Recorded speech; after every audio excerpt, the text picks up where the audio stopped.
Bonus. Trax.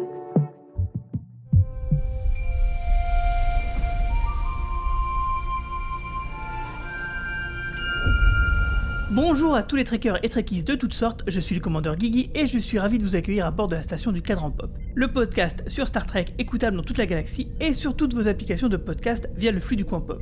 Alors qu'elle est infiltrée dans une société pré-distorsion, Burnham est forcée d'envisager d'enfreindre la première directive lorsqu'une tradition locale menace la vie de Tilly. Mais nous, on ne va pas siffler dans la tempête, mais en parler dans un podcast. Let's fly! Planet Halemno. We believe the next clue is in the high summit. Only the chosen devout may enter the temple. You just have to complete the journey of the Mother Compere. I'm the Queen of Endurance. Having a spiritual awakening. Sounds kind of wonderful. There's no shortcuts here. She doesn't need to die.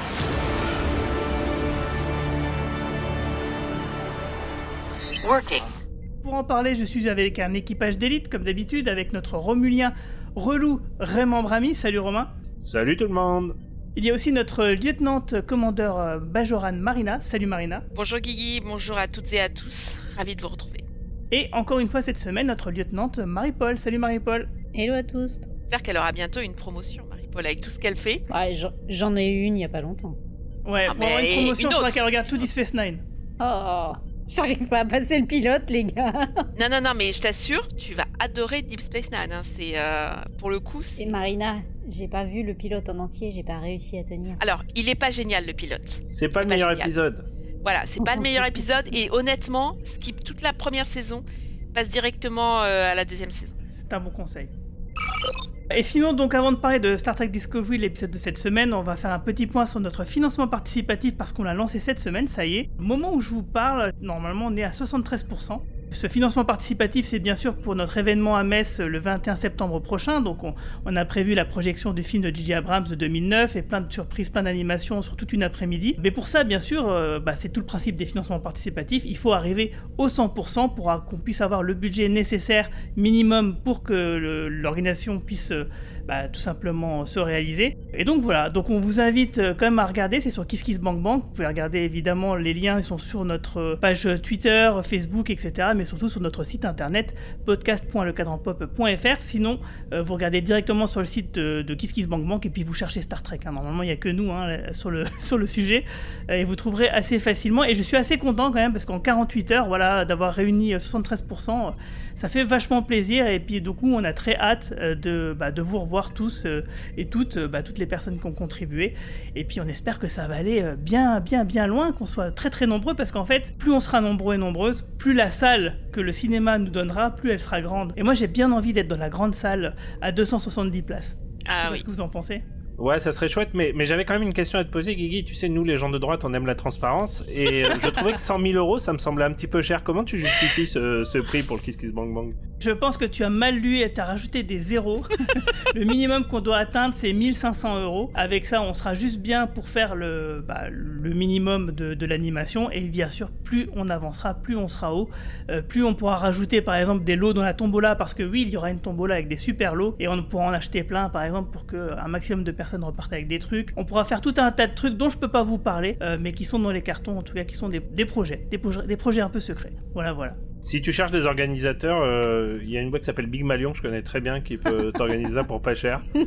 Tu me dis, hein. Je suis pas sûr que le rapport qualité-prix finalement du service sera effectif. Ok, en tout cas, n'hésite pas, j'ai le 06 du gars. Ça marche, on fait ça. What a surprise. Donc on va commencer à parler de l'épisode de cette semaine et aussi celui de la semaine dernière parce que donc la semaine dernière Marina et Romain vous n'étiez pas là. Qu'est-ce que vous avez pensé de l'épisode de la semaine dernière ? J'attendais pas grand-chose de cette saison, finalement je suis plutôt agréablement surprise. J'ai bien aimé les développements, j'ai bien aimé les personnages. J'adore que franchement tout tourne autour de un ou deux personnages, sérieusement.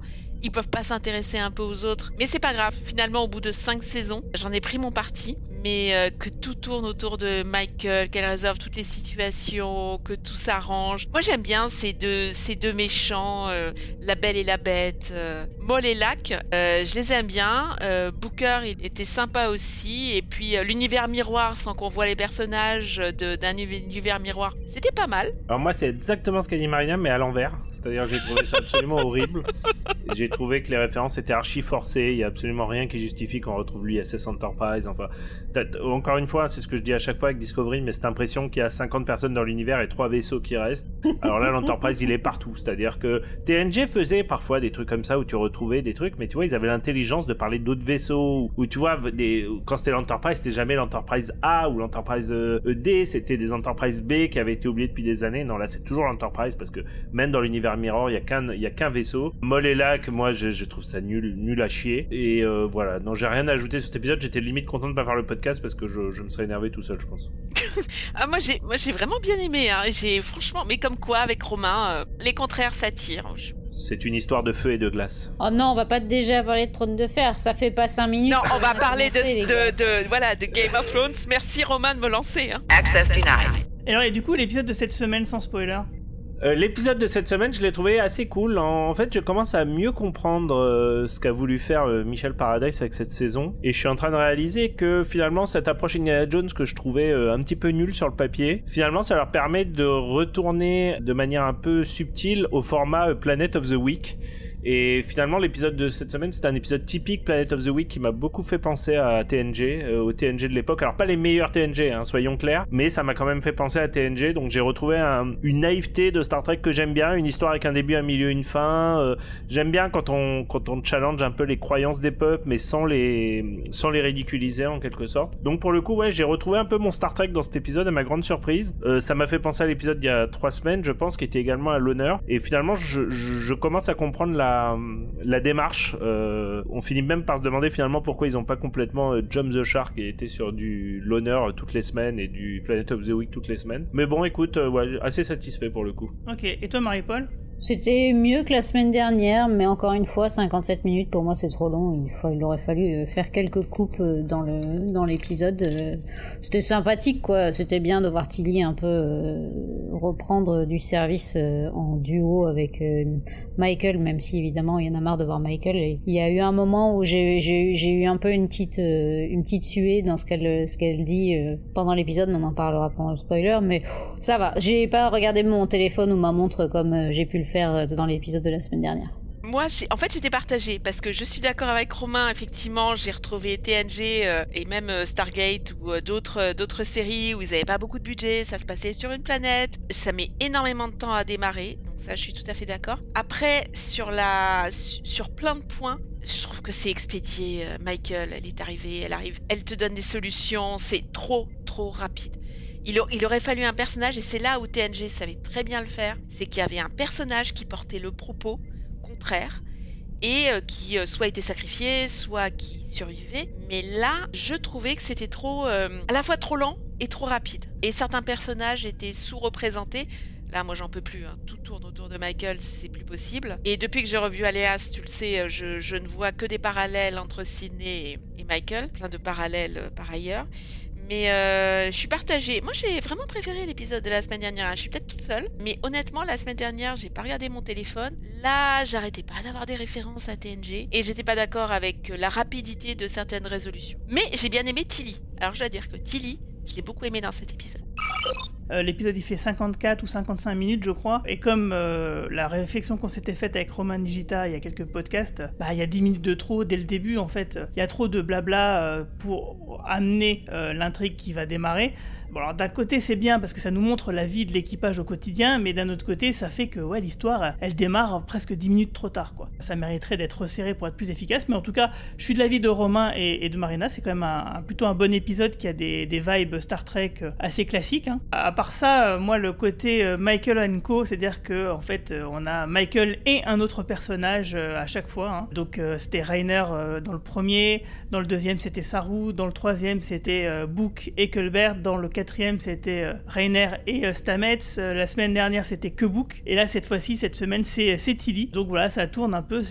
Finalement, c'est des duos qu'elle forme, ou des trios parfois. C'est vrai que ça tourne beaucoup autour de Michael, mais comme disait Romain, Michel Paradise, moi j'ai l'impression de cette saison 5, ils ont enfin compris ce qu'ils voulaient faire de cette série. C'est qu'elle a l'air de trouver enfin sa voie seulement maintenant, parce que les personnages interagissent plutôt bien les uns avec les autres, l'histoire fonctionne plutôt bien. Alors c'est sûr, c'est pas à porter au nu, c'est pas des trucs génialissimes, mais ça marche quoi, ça fonctionne. Rien que le fait que ça fonctionne après tous les épisodes, les saisons passées où on pouvait râler sur tellement de choses, forcément ça peut que aller dans le bon sens quoi. C'est juste qu'on va déplorer qu'ils aient attendu la saison 5 pour trouver ce fameux équilibre, cette voie, ce qu'ils voulaient faire de cette série tout simplement quoi. Je trouve un peu dur quand même, parce que le début de la série, il y a quand même une écriture, une unité, et ça se dilue par la suite, c'est pas un entier quoi. Je suis d'accord avec toi, simplement la différence c'est que dans la saison 1 de Discovery et même un peu dans la 2,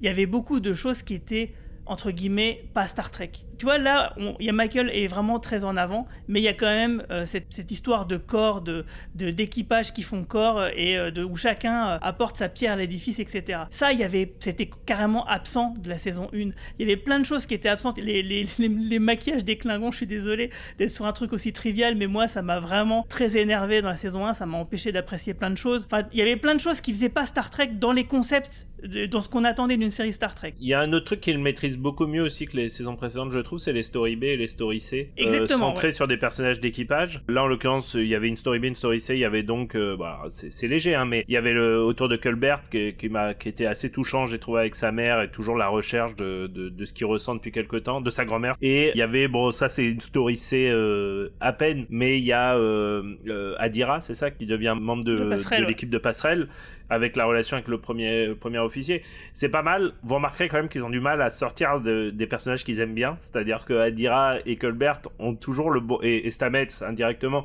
ont toujours le bon rôle, versus Washokon, la fille qui a les cicatrices et tout, et le personnage asiatique qu'on voit jamais. Excusez-moi, je connais toujours pas leur nom après 5 ans. Mais c'est parce qu'ils font pas partie du casting régulier. Eux, c'est vraiment des figurants. Tu vois, Adira, Culbert, Stamets, etc. Ils sont sur les images de promotion de la série. Ils ont leur nom générique. Ouais, mais ça, c'est pas du tout Trek, pour le coup. Ça va à l'encontre de tout ce qui a été fait de Star Trek depuis sa création, pour le coup. Non. Par exemple, le lieutenant Barclay, il était là une fois de temps en temps et... C'était pas un membre de l'équipage régulier. Toi, ce qui te perturbe, c'est qu'en fait, les membres de la passerelle ne sont pas les personnages principaux. C'est ça. Oui, alors oui, moi je trouve pas ça choquant. Au contraire, c'est bien. Et oui, puis, moi ça me choque pas non plus. C'est pas choquant en soi, mais ça fait qu'on tourne toujours autour des mêmes personnages, si tu veux. C'est ça qui me trouble. C'est pas tellement que ce soit des membres d'équipage ou pas. C'est que du coup, voilà quoi, les états d'âme de Culbert, les états d'âme d'Adira et tout, on les a quand même beaucoup vus depuis 3 ans. Même si je trouve que c'est mieux maîtrisé cette année. Red alert!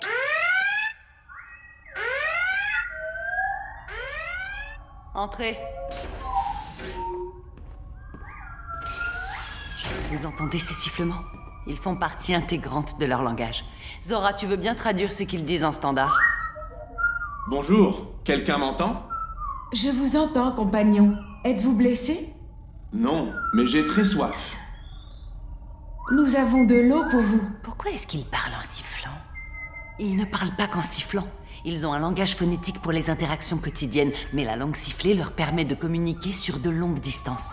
Ça arrive dans beaucoup de cultures avant l'avènement des technologies de communication. On peut en apprendre tellement sur une société par la manière dont les individus parlent les uns aux autres. Tenez, les Alemnites. Leur langage n'a aucun terme pour qualifier le statut social ou la classe. Ils reconnaissent 3 identités de genre distinctes et leur plus grand trésor, c'est leur lien entre eux, en dépit de toutes les épreuves qu'ils affrontent. Et regardez ça, ils ont plusieurs mots pour le concept de douleur. Blessure, souffrance, poussière. Ça me rappelle le séminaire de xénolinguistique du docteur Tiprazier sur Vulcain. La morale de l'histoire, c'est que la xéno, c'est un peu comme le vélo, ça s'oublie pas, on dirait. C'était drôle avant que je le dise. Vous seriez utile à l'Académie de Starfleet. Oui, ne me tentez pas. Et d'ailleurs, comment ça se passe là-bas? Capitaine, nous avons chargé les marqueurs sous-cutanés dans le téléporteur, et l'enseigne TAL a ajouté le dernier modèle de tricorder rétinien. Ça vous permettra de rester discrète. Je vous remercie, commandeur. Parez à la téléportation. Allons-y. Warning. L'épisode s'appelait aujourd'hui Whistle Speak. Siffler dans la tempête en version française. Whistle Speak, donc ça veut dire à peu près la même chose, mais de manière un peu plus rapide. Écrit par Kenneth Lin et Brandon Schultz et dirigé par Chris Byrne. Donc c'est Michael qui est avec Tilly sur une société, qui est undercover dans une société pré-distorsion, même pré-industrie en fait, où une race, c'est les Dénobuliens, c'est la race du docteur dans Enterprise, si je me trompe pas. Le docteur Flox. Ouais, c'est ça. Voilà, il y a une planète qui leur plaisait bien, avec une population. Il y avait des problèmes, on va dire, écologiques, environnementaux. Ils les ont aidés en créant des espèces de piliers comme ça tout le long de la planète pour que ce soit les protéger d'une espèce de tempête de sable permanente. Des tours météo, tout simplement. Ouais, des tours météo qui puissent vraiment permettre à ce peuple de survivre. Sauf que, au fur et à mesure du temps, ces tours se sont complètement détériorées avec les siècles. Il n'y en reste plus qu'une. Et du coup, ils organisent cette peuplade-là. Ils ont une espèce de religion un peu chelou autour des dieux qui font pleuvoir et qui les protègent un peu des intempéries. Et ils organisent une course pour que les gagnants puissent ensuite demander aux dieux leur clémence pour la météo, un peu comme nous en ce moment. Ce qui n'est pas très beau chez moi, en tout cas, je ne sais pas comment c'est chez vous. Les gagnants et gagnantes de cette course, finalement, sont sacrifiés parce qu'ils pensent que, finalement, pour que ça puisse marcher avec les dieux, évidemment, il faut un sacrifice. Tout ça, ça va mener à une grosse violation de la directive première de Michael. Mais on va commencer déjà par le début. Qu'est-ce que vous avez pensé de cette entrée en matière, déjà, qui est très longue. En fait, dans tous les épisodes, on a au moins 10 minutes où il y a Michael qui discute avec Stamets pour dire « Bon alors, l'indice de la semaine dernière, il va nous amener où ce coup-ci ?» Et ça, c'est un peu long, non ? Et ouais, mais en attendant, ils ont enfin parlé de ce tube de plein d'eau, là. Le plein d'eau de rien, d'ailleurs, mais parce que l'épisode dernier, il était passé à la trappe, Alors en fait, c'est vrai que la première fois que je l'ai vu, d'ailleurs on en avait parlé sur le Discord, je me demandais mais d'où vient cette fiole d'eau ? Et c'est en revoyant la deuxième fois que la fiole, je voyais qu'elle était incrustée dans l'espèce de gros pièces de puzzle. Et ça, c'était pas clair du tout, quoi. Ça se voyait à peine. Oh, c'est parce que t'as mal regardé. Oui, c'est parce que j'ai dû dormir à ce moment-là. Rien, moi j'ai bien aimé l'effet visuel qu'ils ont fait avec, mais ça n'avait pas d'intérêt spécial. Ça aurait pu être... ça aurait pu être torché en 2 phrases, quoi. Surtout que la réflexion de se demander parce qu'ils trouvent rien dans l'eau parce qu'elle est ultra distillée, mais du coup ils cherchent à un symbolique, à un autre niveau, quoi. Et ça, je veux dire, ils auraient pu y penser un petit peu avant, quand même. Parce qu'ils ont passé quand même 2 jours à se poser des questions. J'ai aimé l'épisode, mais je suis archi d'accord avec vous sur le fait que ça démarre trop lentement. Et en fait, ils savent plus faire justement c'est assez marrant de voir à quel point ils savent plus faire l'épisode of the week, ce qui marchait si bien dans le Planet of the Week, ce qui marchait si bien dans les anciennes séries Star Trek. Et en fait, les 15 premières minutes auraient été résumées dans un Captain's Log dans Star Trek Next Generation. Il y a fait Captain's Log. On vient de trouver une planète avec une station, avec des phénomènes météorologiques très étonnants, pas naturels. Et là, t'aurais eu Data qui fait « Capitaine, je repère des tours qui ne correspondent pas à l'évolution technologique des habitants de cette planète. » Et ça aurait été plié. Ça aurait pris 7 secondes dans l'ancien Star Trek, en fait, si tu veux. C'est là qu'on voit qu'il leur manque justement une machine à exposition in-universe comme Data, quoi. C'est vrai que c'était un personnage parfait pour ça. Ça, mais surtout, ils traînent leur boulet de l'épisodique, c'est-à-dire qu'ils sont obligés quand même de toujours amener cette histoire de chasse au trésor et tout, donc de remettre dans le contexte. Comment ce contexte va avoir une influence sur cette histoire de planète qui, en soi, est complètement décorrélée, en fait, de la chasse au trésor. Les problèmes météorologiques et tout ça n'ont presque rien à voir avec la chasse au trésor. Donc, en fait, ils s'enlisent. Parce que ça a un lien. Histoire. Ça a un lien du fait des scientifiques, en fait, puisque... Oui, mais c'est un lien indirect. Oui, mais c'est ces scientifiques-là qui ont travaillé à l'enfouissement de ces indices, quoi. T'as archi raison, mais ce que je veux dire, c'est que le fait que ça soit dans une tour météo, ça c'est lié, mais le fait que la tour météo soit en train de tomber en panne, en quelque sorte, ça d'ailleurs, limite, ça pose même d'autres problèmes, parce que tu dis, Deus Ex Machina, la tour météo tombe en panne la semaine depuis 2 millions d'années, Discovery va voir le vaisseau, tu vois. Donc, c'est le pouvoir de Michael. C'est le pouvoir de Michael. Jesus Michael. En fait, on ne sait pas exactement, la tour, ça se trouve, elle est dégradée depuis peut-être des années, des dizaines d'années. Tu vois, on ne sait pas quelle lenteur a cette détérioration, quoi. Par contre, il y a un truc quand même, je voulais juste revenir. En fait, je suis d'accord avec toi sur la structure des épisodes. C'est qu'en fait, ils ne savent plus faire de pré-générique.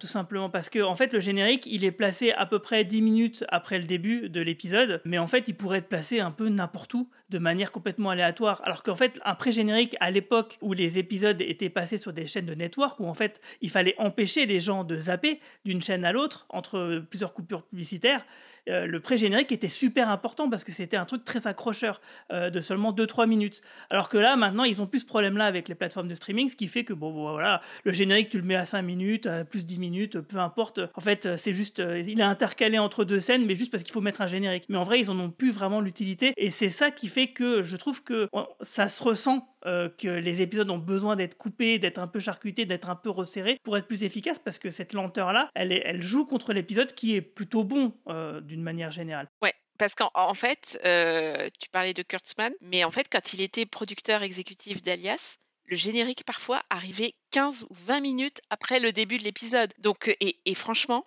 je vous mets au défi de regarder un épisode d'Alias, de regarder Jennifer Garner avec ses yeux larmoyants et de ne pas penser à Burnham. Mais elle penche la tête et elle larmoie de la même façon que Burnham. T'as l'impression que c'est un copier-coller. Non, mais t'as raison. Et que c'est au niveau... Et t'as l'impression que c'est Kurtzman qui leur dit « Vous jouez comme ça ». Mais il y avait plein de trucs qui me dérangeaient dans Alias, une série que j'aime beaucoup. Hein. Mais là, dans Discovery... En fait, en voyant Alias et Discovery en parallèle, je retrouve le même jeu, les mêmes tics de narration, parce qu'on pourrait remplacer ce qu'il cherche par Rambaldi, c'est la même chose. Hein. Ah non, mais depuis que tu as mis le doigt dessus il y a quelques semaines, je pense que à ça. Hein. Tu as complètement raison. Et sinon, il y a une scène sur laquelle j'aimerais attirer votre attention, c'est Kovic, notre bon David Cronenberg, dans sa super salle blanche, où en fait il s'amuse avec un calepin, il est tout content d'avoir récupéré du 21e siècle, parce qu'en fait il donne seulement à Michael maintenant le nom de tous les scientifiques qui ont caché les trucs, parce qu'il n'avait pas l'information avant. Donc là, il l'a donné sur un calepin qui vient du 21e siècle, en disant qu'il a le bras long, etc. Est-ce que vous ne pensez pas que, justement, ce bon Kovic, on pourrait le retrouver un peu plus tard dans un téléfilm qui s'appellerait Section 31, par exemple? Parce que j'ai l'impression qu'il nous tisse ça depuis le début. Là. C'est possible, mais c'est... vu que la saison Discovery la série s'arrête cette année, il n'y en aura peut-être pas de suite. Mais finalement, la théorie qui était un peu absurde au départ de Future Man de Enterprise, il a quand même vraiment cette notion de voyageur du temps, Kovic. Donc c'est vrai que c'était intéressant. Après, Michael a tellement de bienveillance envers lui, pour une raison qui m'échappe un peu, je dois dire, que t'as pas l'impression qu'il essaye de le positionner comme un méchant, en fait. Mais c'est surprenant quand même, parce qu'il la kidnappe quand même. C'est quand même un kidnapping ce qu'il fait. Hein. Il va... comment dirais-je, il hack en quelque sorte le transporteur, il la ramène chez lui. C'est étonnant, et Michael, toujours ce sourire rayonnant. Je suis content de vous voir, mes amis. C'est un peu surprenant la relation qu'elle a avec lui, je trouve. Je me suis dit, mais c'est trop glauque. Ouais, c'est clair. Je me suis dit, what? Moi, j'aime bien. Je trouve qu'il a... mais je l'adore, David Cronenberg, mais pas dans un univers Star Trek, en fait.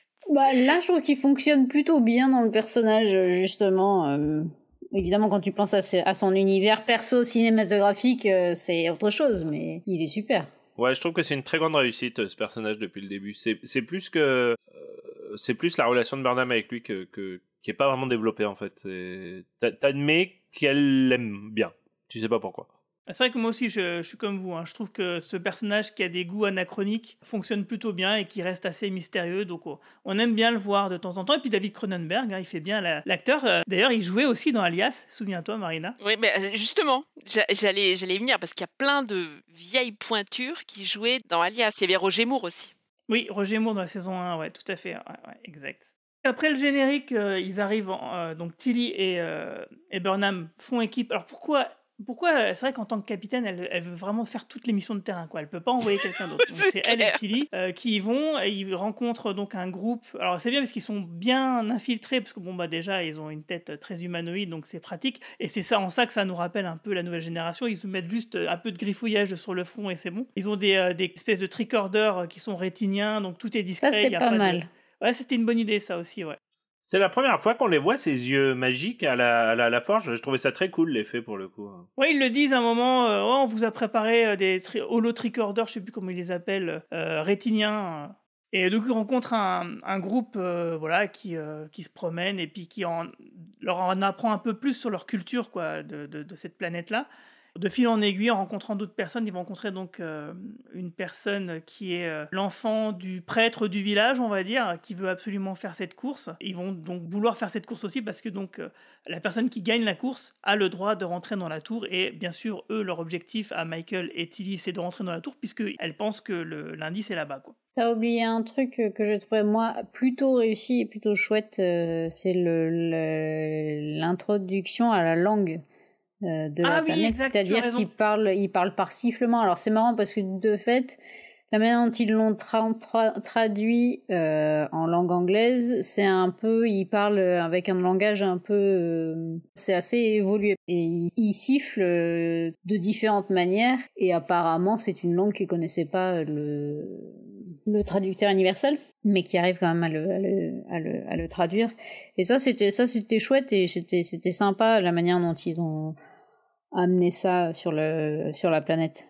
Oui, en plus, il y a une vraie justification culturelle à ça, et je trouvais que c'était plutôt pas mal, c'était plutôt joli en plus. Et quand quand Tilly et Burnham arrivent sur la planète, elles entendent effectivement ces sifflements, et donc une personne qui essaye de guider les gens en sifflant de loin, parce que forcément, quand on siffle, on entend de manière plus lointaine. C'est vrai que c'était une excellente idée, ça aussi. C'était une bonne idée, mais finalement, ça sert à passer le premier contact, ça sert à quoi, en fait? Ouais, à rien.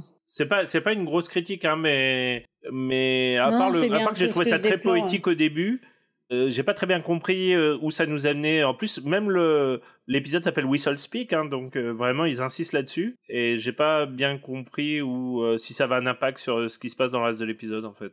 Bon, je pense que comme a dit Marina, les enjeux vont trop vite, c'est à la fois lent et trop rapide, et de fait, ils pouvaient pas développer ce truc-là. Je pense que c'est juste une langue qu'ils utilisent parce que c'est une planète envahie de tempêtes de sable, etc., et qu'effectivement, le sifflement va porter vachement plus loin, notamment avec le vent, que juste une langue parlée, quoi. Mais voilà, c'est tout, une fois la découverte et le vaguement on parle un peu différemment au tout début, paf, 3 secondes après on est déjà dans des conversations comme si on se connaissait et qu'on avait fait la fête ensemble, quoi. On avait gardé les cochons ensemble. Ouais.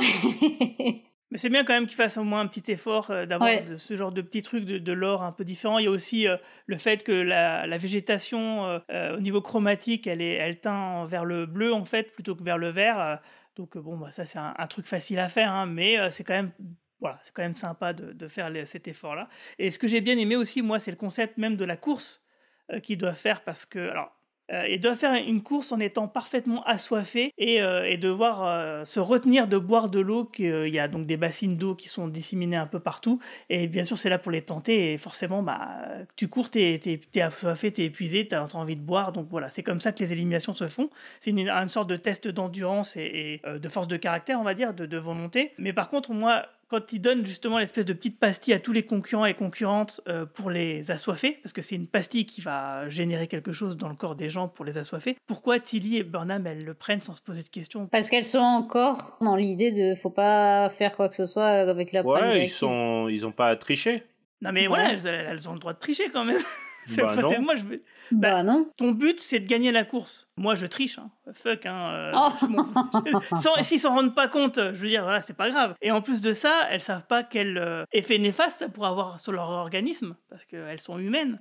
Donc voilà, j'ai trouvé ça un peu bête, qu'elles ne cherchent pas à tricher, à dissimuler le fait qu'elles ne le prennent pas. Bon. Elles remettent pas en cause, c'est vrai qu'elles avalent le truc, mais sans problème. Alors sans savoir ce que c'est. Sans savoir ce que c'est, elles peuvent faire n'importe quoi, des allergies. T'as l'impression qu'il n'y a aucun entraînement de Starfleet qui leur permettrait de feinter quelque chose. Je comprends votre point de vue, mais j'avoue que pour le coup, ça m'a pas trop choqué. Et à l'inverse, j'ai trouvé que ça nous amenait vers une des parties de l'épisode que j'ai le mieux aimé, c'est la fille du grand prêtre. Alors, je sais pas si on l'appelle le grand prêtre ou quoi, qui veut absolument réussir cette course pour rendre son père fier. Et ça amène vers la conclusion. On se rend compte qu'en fait, c'est une course à la mort, en fait. Et j'ai trouvé, je sais pas, ça m'a vraiment rappelé ce que j'aimais dans les vieux Star Trek, en fait, pour le coup, cette partie du scénario. C'est vraiment ce que j'ai préféré dans l'épisode, quoi. Et même Tilly, je la trouve vraiment pas désagréable. Des fois, elle en fait trop et tout. Là, dans cet épisode, je trouve qu'elle est vraiment très... elle joue bien le rôle, pour le coup. Ouais, ça marche bien, ouais. Ouais, je l'ai beaucoup aimé dans cet épisode. Et justement, pour une fois, c'est Michael qui n'en peut plus, et c'est Tilly qui va avoir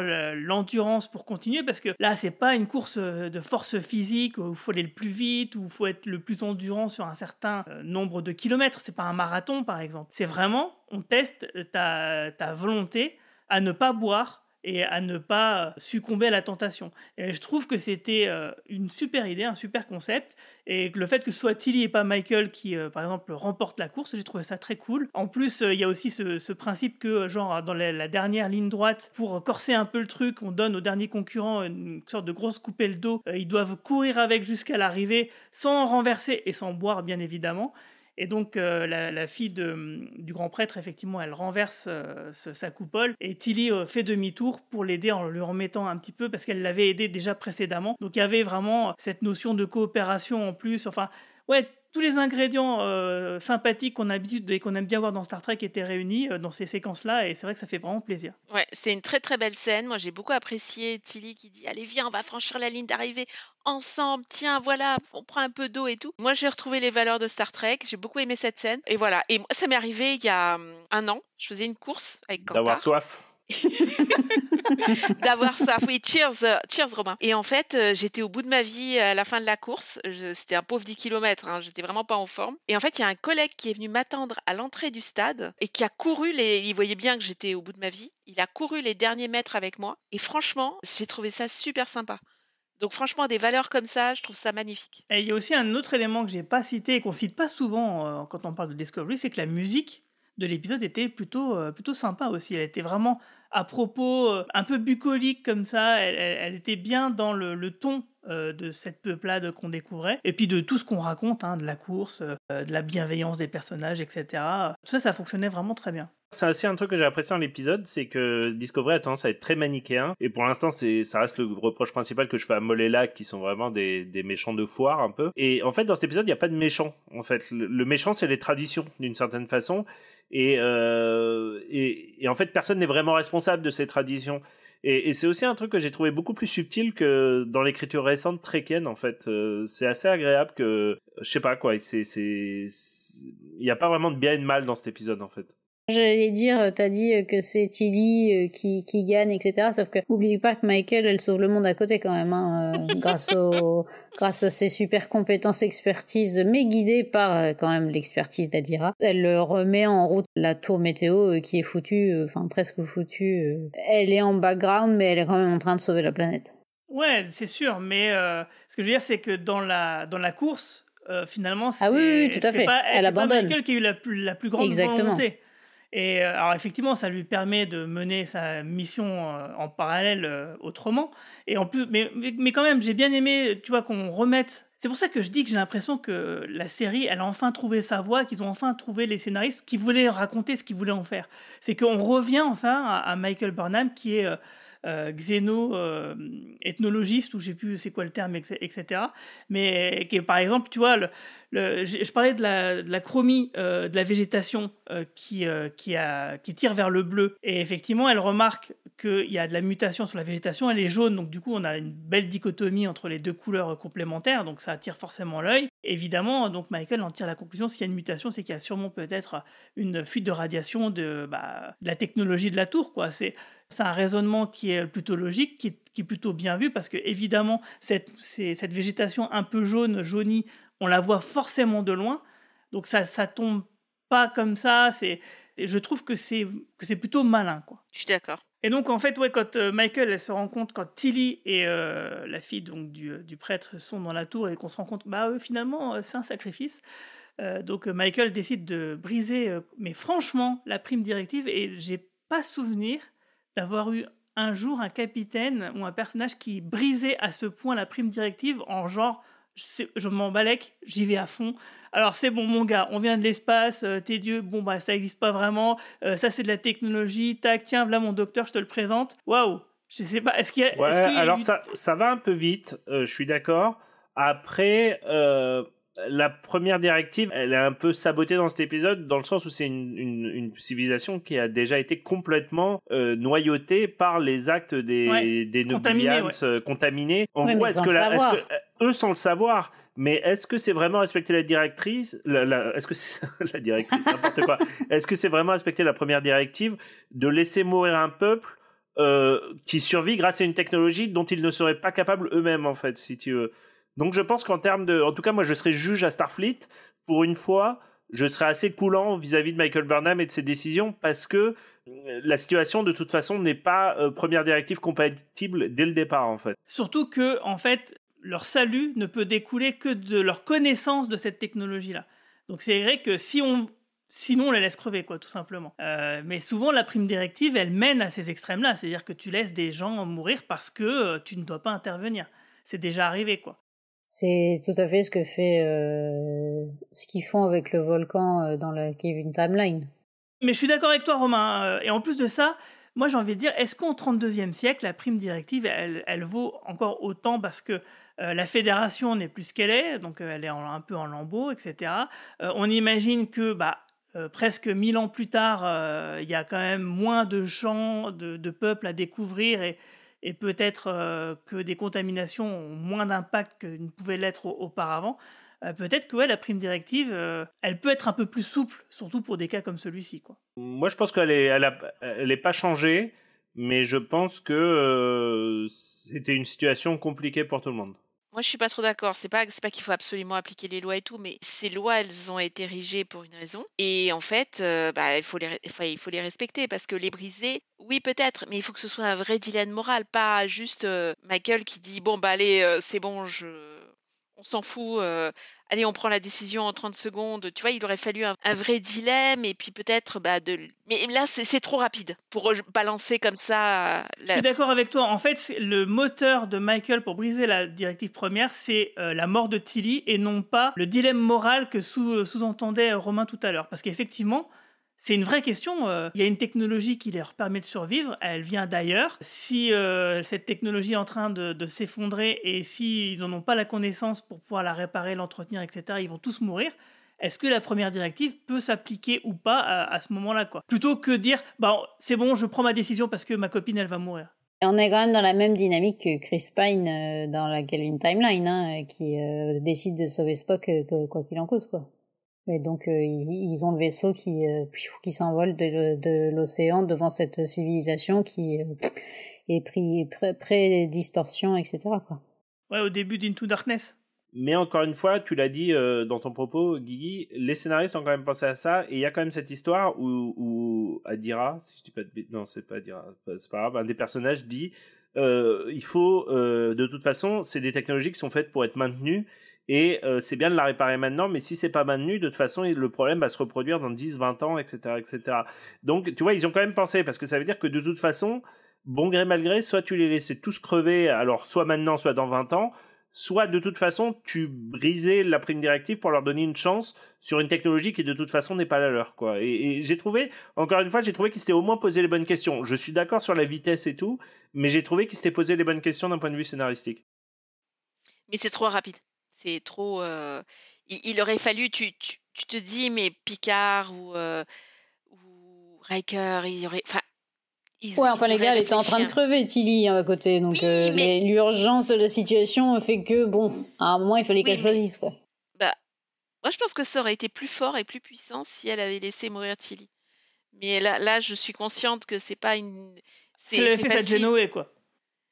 Ouais, mais c'est pour ça que Janeway est un grand capitaine et voilà, elle était dure, elle était intransigeante et elle suivait. Et tu sentais que lorsqu'il y avait un dilemme moral, elle prenait le temps de tout un épisode pour peser le pour et le contre. Elle discutait avec Seven of Nine, elle discutait avec ses officiers. Enfin, il y avait là, je suis consciente, hein, elle devait prendre sa décision rapidement. Mais franchement, si la directive première n'est pas ancrée dans les personnages, enfin voilà, c'est juste à ce moment-là quelque chose qu'on peut jeter aux orties tous les jours. En tout cas, pour le moment, Michael Burnham a quand même moins brisé la directive première que tous les autres capitaines de Starfleet, donc ça va. Oui, c'est ce qui me semblait aussi. Parce que là, il me semble que c'est la première, c'est la seule fois, j'ai l'impression, où c'est arrivé. D'ailleurs, ça serait, si on s'y mettait tous ensemble, là, tous les 5 ensemble, la deuxième peut-être. Ça serait intéressant, un épisode où comment réagirait Starfleet face à une, je crois pas que ça ait été fait, j'ai un trou de mémoire, comment réagirait Starfleet face à une civilisation qui briserait volontairement la prime directive, en fait. Admettons que les Klingons se mettent à raser constamment des planètes Mais c'est ce qu'ils font. Non warp. Que doit faire la Fédération dans ces cas-là? Ils l'ont déjà fait, ça. Ah ouais? Ah oui, oui, oui. Et comment réagissait la Fédération alors? C'était dans l'Empire Klingon, alors il faisait rien. Ah ouais, c'est ça. Mais oui, mais je suis d'accord, c'est une vraie bonne question. Hein. En plus, c'est une genre d'histoire qui aurait pu amener des allégories assez intéressantes, notamment avec un conflit qui se passe en ce moment. Donc, ouais, forcément, oui. ouais. T'aurais pu parler colonisation, etc. Pour le coup, ça aurait été un traitement intéressant. En fait, Michael, je crois que c'est la deuxième fois qu'elle le brise.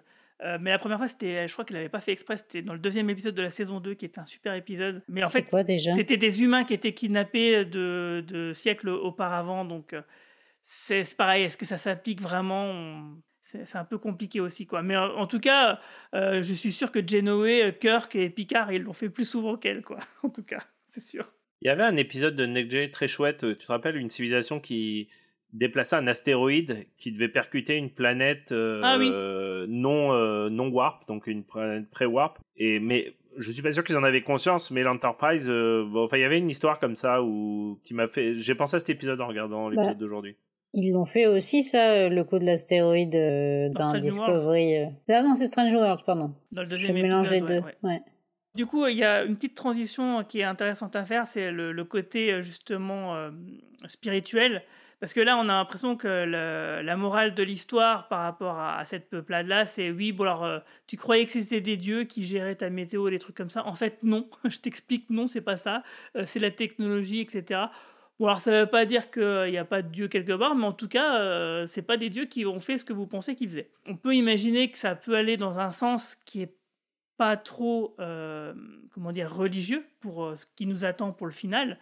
Mais par contre, les scènes avec le docteur laissent toujours à penser qu'on y va franchement, quoi. Parce que le docteur, visiblement, il a une épiphanie et donc il a un éveil spirituel. Je sais pas trop comment qualifier ça.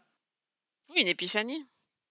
Et en fait, j'ai l'impression que ces épisodes-là, ils sont là pour réconcilier les gens très très religieux et la science en général, quoi. Donc peut-être des gens qui sont dans ce cas-là aux États-Unis, par exemple. Alors chez nous, on est moins porté sur la religion, donc forcément, je pense que ça nous parle moins. Mais j'ai vraiment c'est cette sensation qui cherche un peu à réunir ces deux pans de pensée d'une population pour dire allez, maintenant faites la paix, quoi.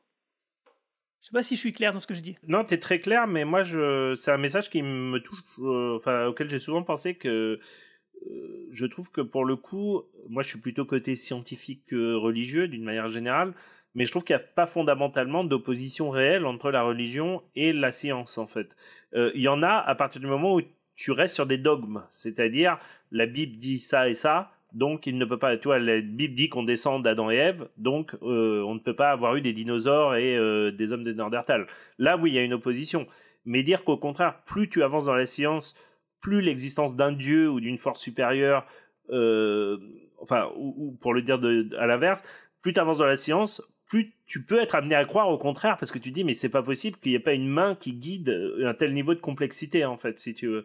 Donc moi j'ai trouvé le message de Burnham pas si bête pour une fois, encore une fois, j'ai été assez surpris par l'écriture de cet épisode. Ouais, mais j'ai trouvé que ses réponses étaient trop faciles. T'avais l'impression que c'était une pro de la religion quand elle te parlait des dieux, des croyances.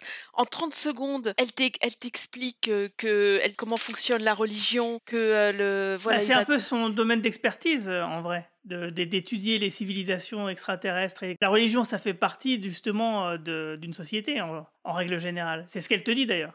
Ouais, mais c'est beaucoup trop vaste. Il aurait fallu un peu plus de temps pour expliquer. Là, c'est expédié trop rapidement pour moi. Ces questions philosophiques, je suis pas plus religieuse que les autres. On va même dire que c'est juste comme ça pour le folklore. Mais franchement, ces questions-là, elles sont beaucoup trop profondes. Quelqu'un qui a été profondément religieux, qui a suivi des dogmes toute sa vie, il peut pas comme ça se dire que les dieux n'existent pas d'un claquement de doigts. Tu vois, donc pour moi, c'était trop rapide. Le mec, il aurait dû être effondré, il aurait dû y avoir quelque chose qui provoque un bouleversement dans sa foi, pas juste quelqu'un qui apparaît comme ça. Bah, il y a quand même la mort de sa fille, c'est ça, là-bas, c'est pas tellement Burnham, c'est le fait que sa fille va mourir. Ouais, mais j'ai trouvé que c'était pas assez puissant pour générer ce genre de... Je voyais très bien où il voulait en venir, les scénaristes, mais pour moi, c'était trop rapide et il aurait fallu plus de profondeur. Et je voyais bien Picard dans le rôle de Burnham pour le coup. Ou peut-être Troy. Peut-être Troy, hein, après tout. Ouais, peut-être plus Troy. Ouais. Plus Troy, pour parler de religion, de croyances. Voilà, il y a plein d'épisodes de TNG qui ont traité le sujet, et je trouvais avec plus de profondeur. Ils avaient de meilleurs scénaristes à l'époque. C'est peut-être que j'ai trop de nostalgie. Bon, alors, peut-être, mais je suis d'accord avec toi, c'était très rapide, mais encore une fois, il faut pas oublier l'urgence dans la salle d'à côté, quoi. Elle a 30 secondes pour arriver à juste le convaincre d'arrêter le sacrifice. Elle lui dit pas qu'elle va lui retourner le cerveau et qu'il va devenir athée et voire agnostique dans la minute suivante, mais effectivement, elle lui sert des généralités un peu trop vagues sur la religion et qu'est-ce que c'est de croire, etc., quoi. Mais oui, ça va trop vite. Et puis l'épiphanie du grand prêtre, elle est en 3 temps. D'abord, il voit un espèce de dieu qui se matérialise devant lui, donc il y a de quoi être choqué. Ensuite, elle sauve la vie de sa fille, donc il y a de quoi être ému. Et il faut pas oublier qu'il y a le tonnerre qui démarre et la pluie qui démarre aussi, ce qui était ça qu'ils attendaient depuis le début. Donc elle est en 3 temps, ça touche à la fois l'extérieur, Burnham, son intimité et ses croyances, la pluie en fait. Donc non, moi j'ai trouvé que c'était pas mal. Vous savez que j'aime pas cette série fondamentalement, mais là je sais pas, ça à se demander ce qui leur est arrivé en fait dans cet épisode. C'est tellement proche de ce qu'on...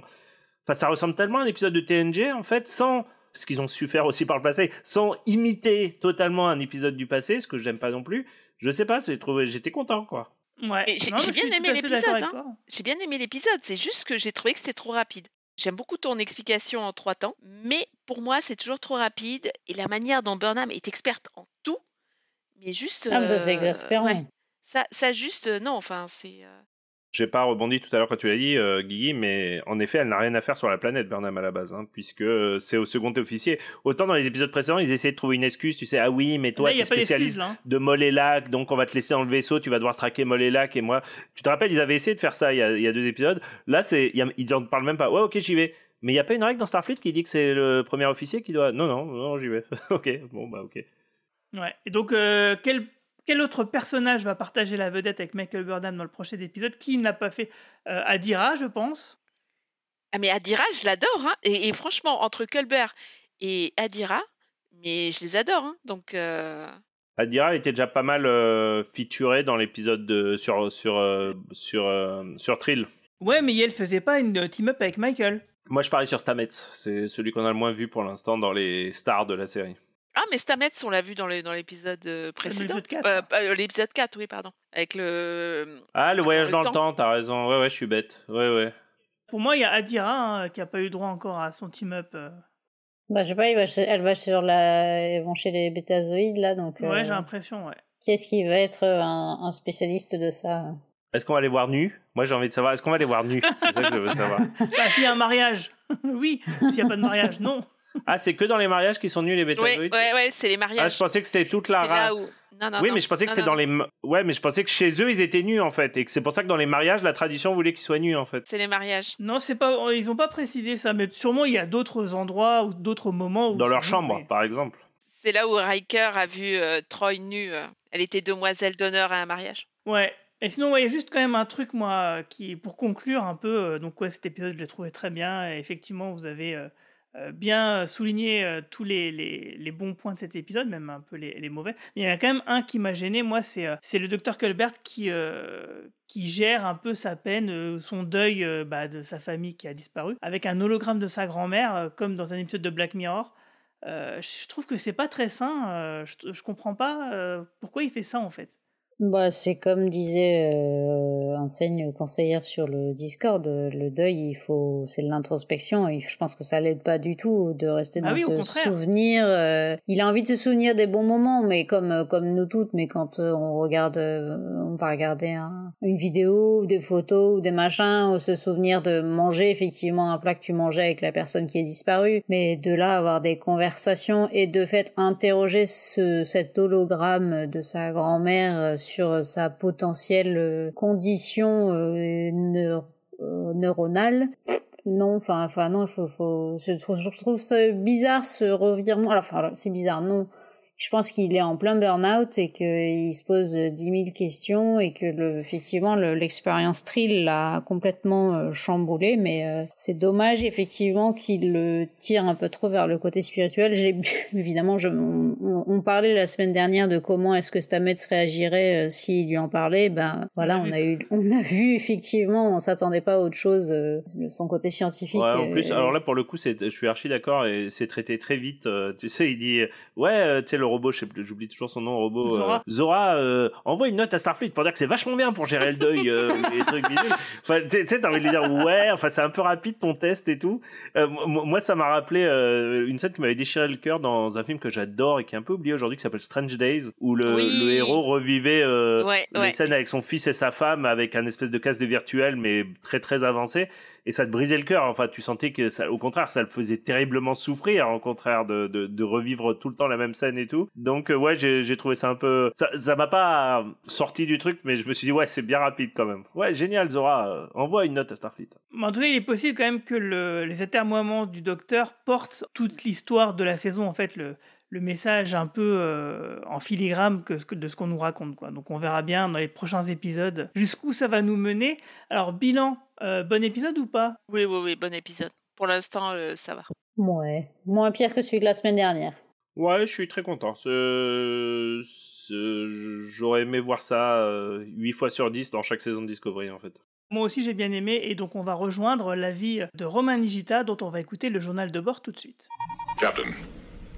Incoming message. Journal de bord de l'officier Romain Nigita. Écoutez, je ne suis pas avec vous car je suis parti en mission d'exploration pour préparer notre prochaine mission qui aura lieu à Metz en Moselle. Donc voilà, je ne suis pas avec vous et c'est bien dommage parce que cet épisode 6 de cette 5e saison de Discovery, il est plutôt pas mal. Je vous rassure, j'ai pas été remplacé par mon double de l'univers miroir. Non, j'ai plutôt apprécié cet épisode. Alors quand je dis apprécié, attention, il rentrera pas dans le top 10 des meilleurs épisodes de la franchise, mais disons que comme l'épisode 4, c'est un bon petit épisode bouclé, très classique, très typique de ce qu'on aurait pu avoir soit dans la série originale, soit même dans la nouvelle génération. On joue avec le concept de la prime directive, est-ce qu'on doit aider ou pas ce peuple extraterrestre qui est évidemment moins développé technologiquement parlant que la Fédération. On a un univers un petit peu original. J'aime beaucoup cette communication avec les sifflements un peu comme des oiseaux. D'ailleurs, il y a un petit clin d'œil à la toute fin de l'épisode, une fois que le Discovery repart. C'est plutôt mignon. D'ailleurs, je trouve la direction artistique très réussie, justement sur cette planète,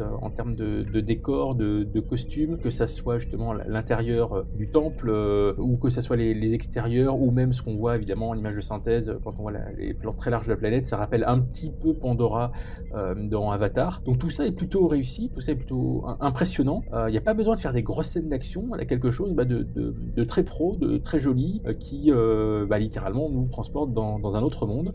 Il n'y a pas de grosse originalité, mais tout s'imbrique bien, que ça soit l'intrigue A ou l'intrigue B. Je trouve que justement on était un petit peu dubitatif la semaine dernière sur tout l'aspect divinité, spiritualité, et là je trouve que justement l'intrigue de Culber et l'intrigue principale, ça se marie bien, justement sur cette façon de marier à la fois la technologie et l'existence d'une spiritualité.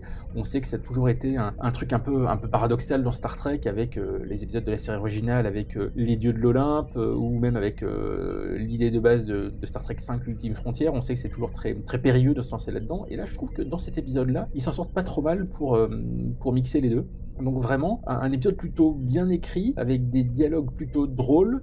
Un des seuls dialogues que je trouvais pas très subtil, c'est la scène du début avec David Cronenberg. Alors c'est toujours absolument génial de se rendre compte qu'il y a David Cronenberg dans Star Trek quand même. Mais voilà, quand il sort son petit carnet en papier, et il dit oui, je sais que ça fait de moi quelqu'un d'un petit peu original.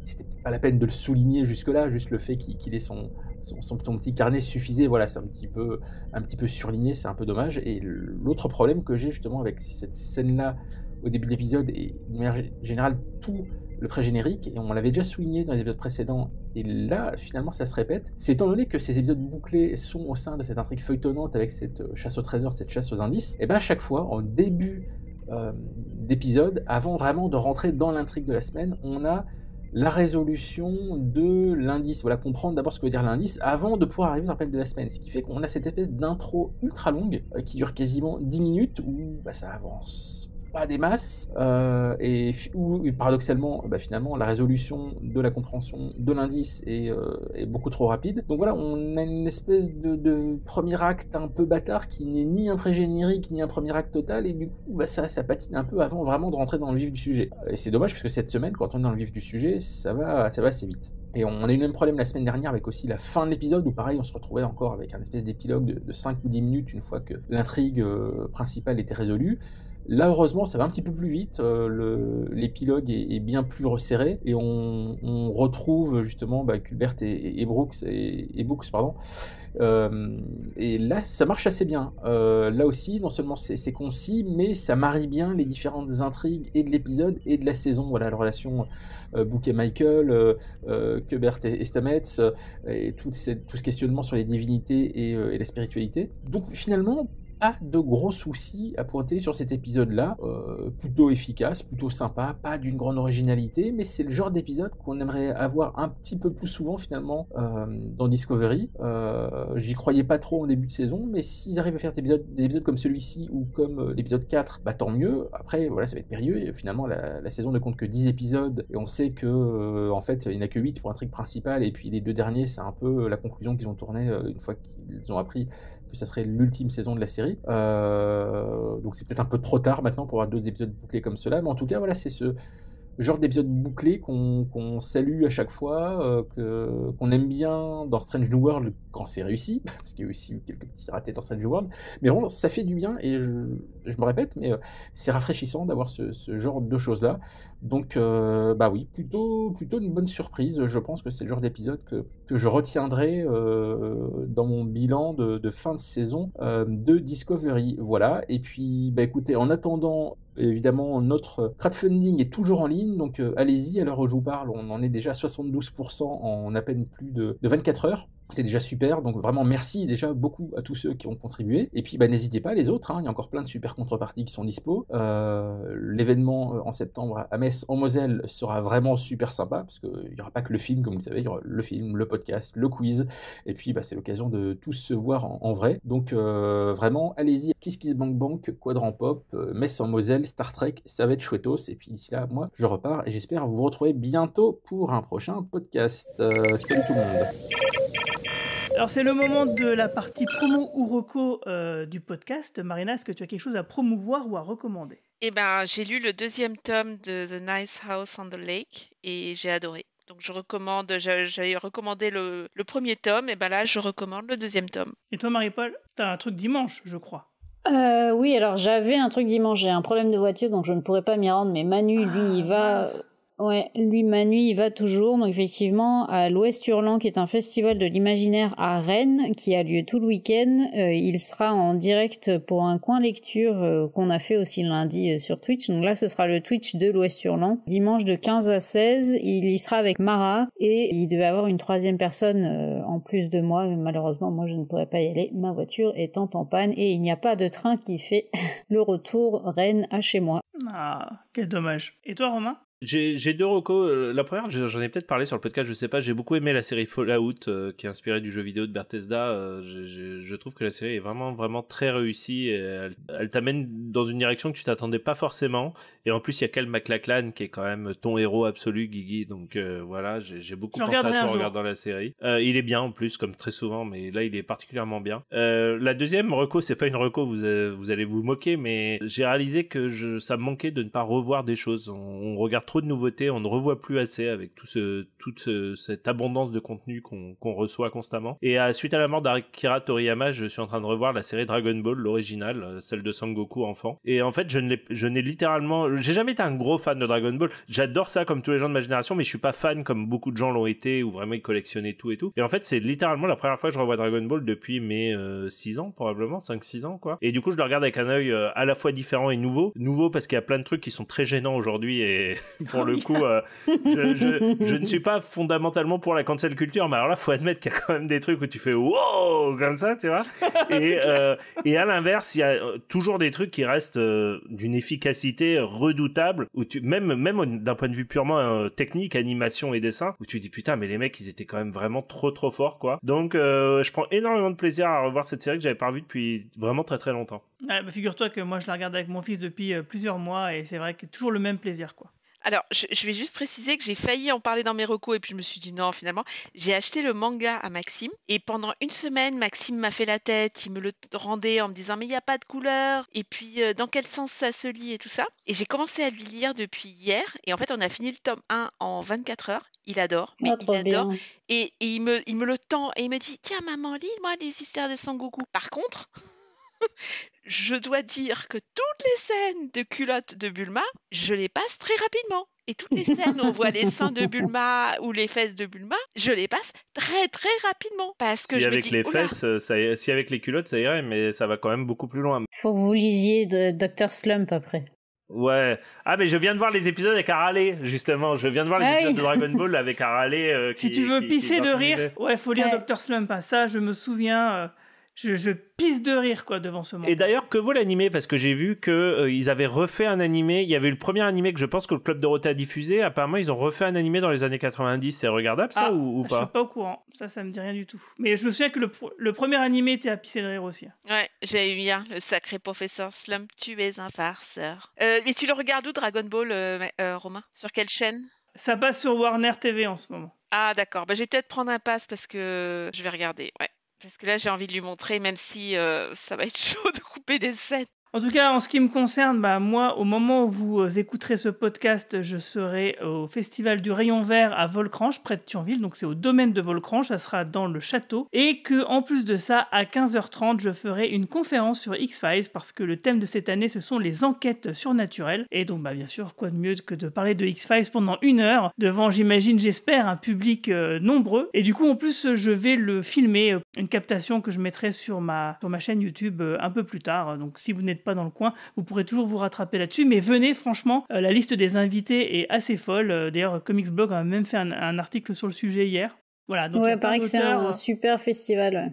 Ah oui, c'est un super festival très convivial à échelle vraiment humaine. Donc c'est vraiment, t'as les familles qui vont là-bas, t'as quand même beaucoup de trucs geeks et t'as beaucoup de... Si t'es amateur de comics et de trucs vraiment geeks et tout, il y a vraiment, il y a de quoi faire. Et surtout, si le temps s'y prête, parce que c'est dans un domaine, donc c'est pour ça que ça s'appelle le Rayon Vert, c'est parce qu'il y a de la verdure partout. On est dans un parc et c'est vraiment très agréable. Et cette année, c'est la première fois où on sera au château. Et donc je serai en dédicace pendant les 2 jours sur le stand de Philactère dans la grande salle. Je ne sais pas à quoi elle ressemble. J'aurai la surprise samedi quand j'arriverai. Donc je vous attends là-bas tout le week-end avec impatience. Et bien sûr, n'oubliez pas d'aller sur la page du financement participatif de Kiss Kiss Bang Bang du Cadran Pop pour notre événement en septembre. Parce qu'on aimerait bien passer quand même les 100% assez rapidement. La dernière fois, on les avait passés en 2-3 jours. Donc là, je pense que ça va peut-être mettre une semaine. Je croise les doigts, je compte sur vous. Mais le Rayon Vert, c'est pas pour le livre de Jules Verne? Peut-être, je sais pas. Je demanderai aux organisateurs et je te donnerai la réponse. Le Rayon Vert, c'est la lumière qui apparaît lorsque le soleil rase l'horizon et c'est ce qui atteint ta rétine en fait. Et avec l'effet, oui, ça ce fait qui n'arrive jamais. Voilà, mais dans le bouquin, les personnages passent leur temps à avancer le plus possible pour apercevoir ce rayon vert. Ok. Je leur pose la question et je te dirai, si ça se trouve, c'est sûrement ça. Ouais.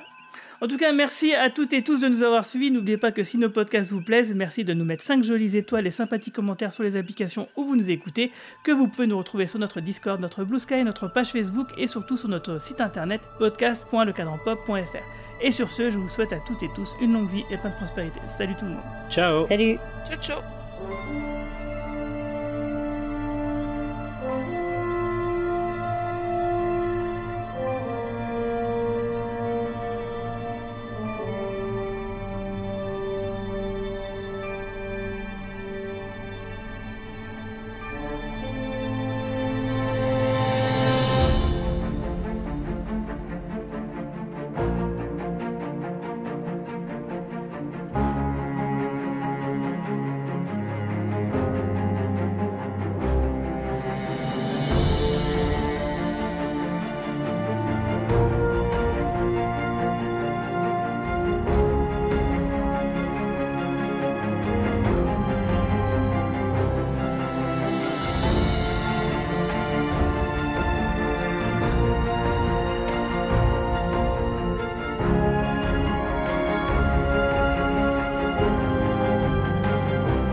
Bonus. Trax. Une bonne histoire, c'est souvent un bon personnage qui peut échapper à son auteur ou son autrice et même être récupéré par d'autres conteurs et continuer à rencontrer le succès. Comment Cthulhu, Dracula, Wonder Woman ou le Docteur réussissent à devenir des exemples, des archétypes, des légendes. Ce sont à toutes ces questions et bien d'autres qu'on essaie de répondre dans le podcast Au Panthéon des légendes. Avec une équipe d'experts différente à chaque numéro, on décortique l'histoire éditoriale de chacun de ces personnages fictifs ou inspirés de faits réels pour tenter d'expliquer le mythe qui les entoure. Cléopâtre, Gérald de Rive, Morgane La Fay, Elric de Meldibonnet, toutes et tous ont ou auront leur place. Rendez-vous très bientôt au Panthéon des légendes, une émission disponible sur le flux Dommage Collatéral, un podcast du label Bonus.